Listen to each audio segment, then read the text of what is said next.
میں وہاں پر یہی عرض کر رہا تھا کہ قبلہ اگر اصل میں لوگ علی کو پہچان نہیں سکے، جان نہیں سکے، کیونکہ سوچ چھوٹی ہے، فہم چھوٹا ہے، ادراک چھوٹا ہے۔ علی بہت بڑا ہے۔ علی قبلہ دیکھیں، ذہن میں رکھیں۔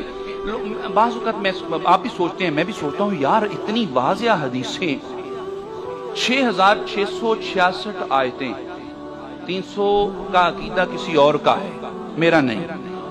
300 آیات کا عقیدہ قبلہ کسی اور کا ہے، میرا نہیں۔ 6666 آیات مبارکہ جس کے متعلق ہوں، بائے بسم اللہ سے لے کے والناس کی سین تک پورا قرآن جس کے متعلق ہو، کیونکہ علی ما القرآن والقرآن ما العلی، علی و ما القرآن، پورا قرآن جس کے متعلق ہو، کہ جس کے دشمنوں کے متعلق ہو، جس کے حبوں کے متعلق ہو، جس کے برادر کے متعلق ہو، جس کی زوجہ کے متعلق ہو، جس کے بچوں کے متعلق ہو، جو اس کو نہ مانے قرآن اسے منافق کہے، جو اسے دشمنی رکھے قرآن اسے کافر کہے، جو اسے برا کہے قرآن اسے یہودی کہے، جو اس سے نفرت کرے قرآن اسے عیسائی کہے۔ یہی تو حدیث کہتی ہے نا کہ ساری زندگی اعمال اچھے ہوں لیکن علی سے محبت نہ ہوئی تو یہودی مرے گا، نصرانی مرے گا، منافق مرے گا۔ 6666 آیتیں برملا کہہ رہی ہیں کہ علی علی ہے، علی علی ہے، مگر کسی کے سمجھ میں کیوں نہیں آتا؟ تو قبلہ چھوٹی سی مثال دینا چاہتا ہوں،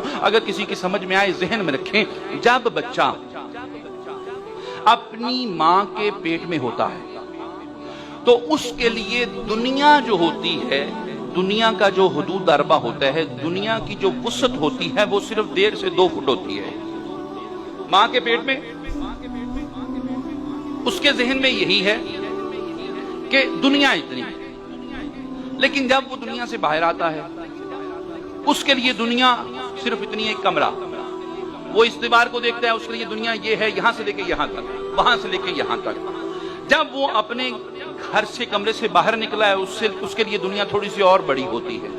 جب وہ اپنے شہر سے نکلتا ہے اس کے لیے دنیا اور بڑی ہوتی ہے۔ میں یہی تو کہنا چاہتا ہوں، آپ امیر شام سے تھوڑا سے آگے تو بڑھو نا، آپ کو پتہ لگے کہ مقداد کسے کہتے ہیں، کمبر کسے کہتے ہیں، سلیمان کون ہے، ابو ذر غفاری کون ہے، حضرت مقداد کسے کہتے ہیں۔ آپ تو ابھی اپنی ماں کے پیٹ میں ہی ہیں، ماں کے پیٹ سے باہر نکلے، پتہ لگے علی کسے کہتے ہیں، علی کسے کہتے ہیں۔ قبلہ میری بات نہیں، حضرت بہلول دانا اور قبلہ چھوٹے چھوٹے مزارات پہ جائیے، اچھی بات ہے، جانا چاہیے، ہر مزار، ہر صاحب مزار کو سلام ہے، لیکن کبھی بہلول دانا کے مزار کی نیت بھی تو کریں نا، پتہ لگے ولی کسے کہتے ہیں۔ بہلول دانا ہے قبلہ بہلول دانا سمندر کے کنارے کھڑے ہیں اور ہاتھ میں ایک کوزہ ہے، دوسرے ہاتھ میں دوسرا کوزہ، ایک کوزہ ہاتھ میں پکڑا، کوزہ دوسرا بھرا اور پانی ادھر ڈالا، دوسرا کوزہ پھر بھرا، پھر پانی ڈالا، پانی ڈالتے جاتے ہیں، جتنا کوزہ تھا اس میں پانی پڑا، باقی کوزے سے نیچے گر رہا ہے، پھر کوزہ بڑا، پانی ڈالتے ہیں، دوسرا پھر پانی نیچے گر رہا ہے، پانی ڈالتے جاتے ہیں، نیچے گرتا جاتا ہے۔ بادشاہ وقت جسے لوگ حضرت کہتے ہیں، بادشاہ وقت، خیر میں نہیں کہوں گا، حضرت کہتے ہیں، لیکن وہ پاس سے گزرا، کہا بہلول کیا کر رہے ہو، بہلول کیا کر رہے ہو، بہلول کیا کر رہے ہو۔ بہلول کہنے لگے کہ میں اس سمندر کو کوزے میں ڈالنے کی کوشش کر رہا ہوں۔ کہنے لگا بہلول پاگل ہو گئے ہو، مجنون ہو گئے ہو، کبھی یہ سمندر میں کوزے میں جاتا ہے، سمندر کوزے میں جائے گا؟ فرمایا پاگل میں نہیں ہوں، پاگل زمانے والے ہیں، میں یہی تو سمجھانا چاہ رہا ہوں کہ اگر کوزے میں سمندر نہیں آ سکتا تو عقلوں میں علی کیسے آئے گا؟ تو قبلہ علی کو جاننے کے لیے، پہچاننے کے لیے، ناپنے کے لیے نہیں، کیونکہ ناپی وہ چیز جاتی ہے جس کی پیمائش کا میٹر ہو۔ کائنات میں ایسا میٹر بنا ہی نہیں جو علی کے جوتوں کے تسموں کی پیمائش کر جائے۔